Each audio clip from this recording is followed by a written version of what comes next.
This is the place to be, Houghton Lake, because it's Thursday night, time for Michigan Outdoors. Well, that Michigan bowhunter right there is loading up the clay targets in a game we call the skunk, invented by this fellow right here, Bill Childress. Bill, Yeah. You've done a heck of a job. How many novelty shoots do you have here? We have 8 individual shoots. We have 3 skunk machines. This is skunk number 3, skunk number 2 down here, and the original skunk on the end down there. Well, this is a popular one. Yeah, the skunk is really super. It's gone over real good. Yeah, we had that on the show last week showing Yeah. how it worked and so on. The bionic duck down there, of course, the bionic duck is a duck made of sheet metal. No, it's a half-inch steel. It's got a hole in the middle of it, and if you get your arrow through the hole, you did real good. And if you don't, you can see the arrows on the top. They didn't make it through.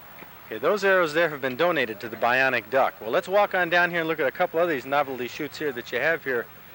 Bill, what is this? William Tell did it. Can you? Yeah, this is William Tell. He supposedly shot an apple off of his son's head many years ago. Well, William Tell there has kind of a bad complexion, I see. As you can see, several people didn't do it today. Okay, well, we have the skunk here. We have, of course, the charging wild boar, all kinds of things. So this has been pretty successful, hasn't it? It's added some fun to archery and bow hunting. Oh yeah, the novelties have been real super. Everybody's had a lot of fun. We've had just a tremendous turnout of people today. I'm looking forward to having lots more tomorrow. And of course, next year, who knows? Good. Who knows what else you're going to invent by next year? Next year, there could be several other things. Okay. You can't ever tell. Well, here's an idea for you, for a type of novelty event. Ed Groves, I think, is over there under the tent with Ron LeClaire, and they're doing some aerial shooting. Just tuck that away in your mind to see what you could come up with in the future. Okay, now let's go over to Ed. Well, Fred, I'm out here underneath the traditional archery tent, where only longbows, recurves, the more traditional archers are out here. And as we've talked before, bow hunters are a little different breed. They want to use a little different kind of skill than a lot of hunters.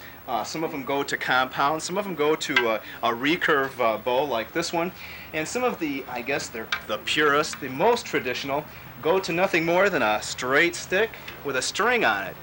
The longbow archers, and of course when you're going to do that kind of archery, an association is going to be formed, and that's the National Bear Bow Association. Here's Tom Rogers, who's a representative out here. Tom, give me, what's the basic philosophy of your organization? Okay, we're a group of bowmen that's dedicated to the traditional aspect in archery bow hunting. Traditional, so then you're inferring that maybe it's getting to be a little bit too modernized, huh? Well, there's been a lot of highly technical and modern advancements in archery, and we feel that we're getting away from the true challenge that archery represented from the very first. And we'd like to get back to the purest form of bow hunting. All right, well, just because it's the purest form of bow hunting certainly doesn't mean that it's not, you can't do some pretty tricky shooting with a long bow, just a stick and a string. Right out here is Ron LeClaire, who we've seen on Michigan Outdoors a couple of times, and well, he's doing his fancy shooting again.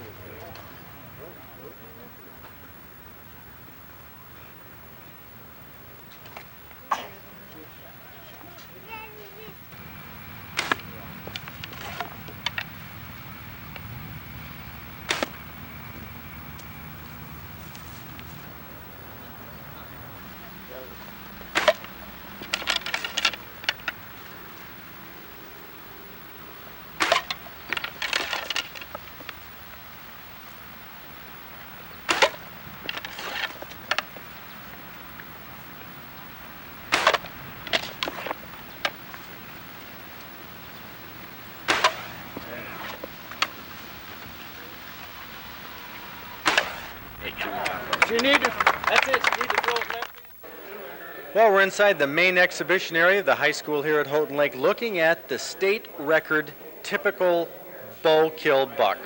This is the guy who got it right here, Gary Hall from Williamston. Right. You going to tell us exactly where you got that buck? Sure. No, don't. I got him in a cornfield. In a cornfield. Okay, that's what I thought the answer would be. This is the state record deer.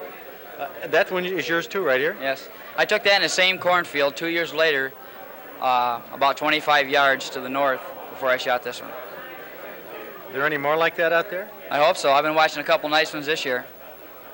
Oh boy, I tell you. People are going to look up your address and start following you to find out where deer like this live. I'm sure they already have. But we have right here Glenn Williams from Commemorative Bucks of Michigan. We would have never known that this was the state record if it wasn't for Commemorative Bucks. That's exactly right. Okay, well, Commemorative Bucks is here this weekend at the Bowhunters Rendezvous, measuring racks, putting some up here for display. Right. Bowhunters really aren't that interested in the record racks except to look at. Most bow hunters are just interested in shooting a deer. Gun hunters are the ones that are interested in shooting big racks. Well, it's pretty tough just to get a deer with a bow. Oh, without a doubt. Quite an accomplishment. But next weekend, Glenn won't be here, but I think Joe Newmeyer or Paul Gillon will be here. We're offering a $100 gift certificate to the hunter. Any of you who brings in a rack, it doesn't have to be this big, but if you bring one in that is the highest scorer for the weekend in Commemorative Bucks, we'll get a $100 gift certificate. Sounds good because there's a world's record in this state we're trying to find, all right? In somebody's attic. Right. Or on exactly. a wall. It's there. It is there.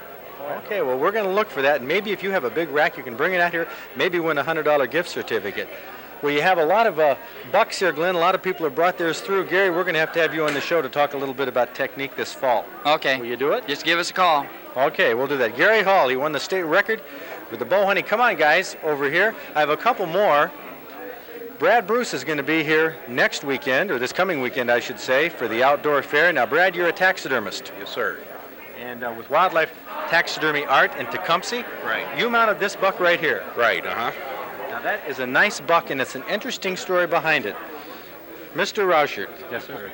You came in with a story, and you told me that this buck was your buck, taken from Bay County. You worded everything very carefully. Well, I had to. It is your buck. Right. And it was from Bay County. Right. But it's from a tame deer. It's a drop set of horns. A drop set of horns. Now, this is an interesting aspect of taxidermy and antler. How did this score, Commemorative Bucks? I believe it was 168 and 5/8. Where does that put it? I couldn't tell you. Well, it doesn't matter because these antlers fell off of a deer that was in a pen. But that's a huge set of antlers, and you can claim that that is your buck. Right. Brad, just a second here. Let me scoot over here. You're going to be here. We're going to have a number of taxidermists with us. Brad scored very well in our taxidermy exhibition this past February at the Boat and Fishing Show in Detroit, and he's going to be here with a display. Tom Wolf, the Fish Taxidermist of the Year. But this set of antlers here, Ray brought to you, and you had to mount them on a cape that this isn't really, this face does not belong to these antlers. Basically, that's right, Fred. Mike brought the horns in and said, hey, I want to make a deer head out of it. We went out and got a cape and literally put the deer together for him, okay? The horns are fiberglass back together and a lot of technical stuff, but Okay, well, it's a deer head. that's why you're Wildlife Taxidermy Art. Well, we like to think so. Thank you. You can do things like that with deer. Well, Mike, that is a great deer, and I'm glad you brought it because a lot of people like to see racks like this. Just so people could get a look at it. And it's really weird that you walk around, everybody goes, where'd you get that? You know, I ain't got the heart to tell them. You hedged on me even a little bit. But this is the type of thing you're going to see this coming weekend at the Outdoor Fair. Another display of racks, the $100 gift certificate. It's going to be a lot of fun. I think now we're going to move over to Ed, who's back in the exhibit area. I think one of the areas that I enjoy the most is the exhibit area. I guess it's because you can find just about everything you need under one roof. For instance, like the latest in compound archery, the bows here, but a bunch of different kinds of booths, specialized booths. Here in back of me, we've got Chuck Denault's booth. He was our wildlife artist in the deer category this year. Anderson Archery, largest outlet of archery equipment, and of course there's a famous face, Fred Bear, and what he's been doing at the clinic is signing autographs, signing people's books, and of course, signing their bear bows. He's in the Bear Archery booth. We're real happy to have him here. Now, a booth just ahead is the one I think is as interesting as any booth here, and that's one that sells just about everything in one booth. Camo, scents, knives, camo paint, gloves, all under one roof. Of course, here you can find all sorts of demonstrations. We've got the Ledge tree stand of Grand Ledge, the latest in tree stand type people. We've got Will Schultz. We saw him last week on Michigan Outdoors demonstrating his tree spider. And I guess I should say that in this exhibit area next week at the Outdoor Fair, you'll be able to find shooting sports people, fishing people, and of course archery people. Again, all under one roof at the Outdoor Fair. I'd say all in all, the Rendezvous is just Been an excellent turnout, an excellent event. Fred, what do you think about it? Surprise guest just showed up here at the Rendezvous. He doesn't even know we're coming in with the cameras, but this is none other than Mr. Ted Nugent. You're on television. This is the Rendezvous, isn't it? You bet. All right. Hey, I'm glad to see you up here. Well, you know, I got out of the recording session. I figured I'd come up and see if my buddies were up in the woods up here, you know. Well, hey. My real buddies are right here. They're ready to shoot. This is Tobe. Hi. And this is Sasha here. Sasha, come on around here. I was about to say these are tomorrow's killers, but they've already started. Oh, Sasha got her buck last year. I know it. Yeah. That's great. Well, This how is you been, his year, Tobe? Good. You been doing some fishing this summer? Yeah. Your dad said he was going to take you. Where are you coming from right now? We is over in the west part of the state doing some fishing and some scouting. We checked our blinds last night, didn't we, kids, huh? Yeah. Well, that sounds good. Well, Fred Bear's up here waiting. Yeah, I know. to He see gave you. me a call. And I only check my answering service every other week, so Yeah. I got his message, so I figured I'd come up and see how Okay. he's doing. Yeah. Hey, you know, we're going to have to do a recipe on the show this fall. Sure. We'll come down and cook some pheasant We or something. cooked up. We had a barbecue with the sheriff and his family last night over in Lake County, and we had buffalo and bear from a spring hunt, and antelope, mule deer, and whitetail. So we got to fill the freezer back up. You know. Sounds good. Sure. What are you doing next weekend? Next weekend? You're going to be drifting by, maybe? Could be. Or outdoor fair? I'm up in this neck of the woods for a little while. He might be at the outdoor fair next weekend, never but I know know. you're not going to commit yourself. He just might be strolling through. But this is Ted Nugent. All right. Good to see you, Fred. Good to see you. All right. Okay.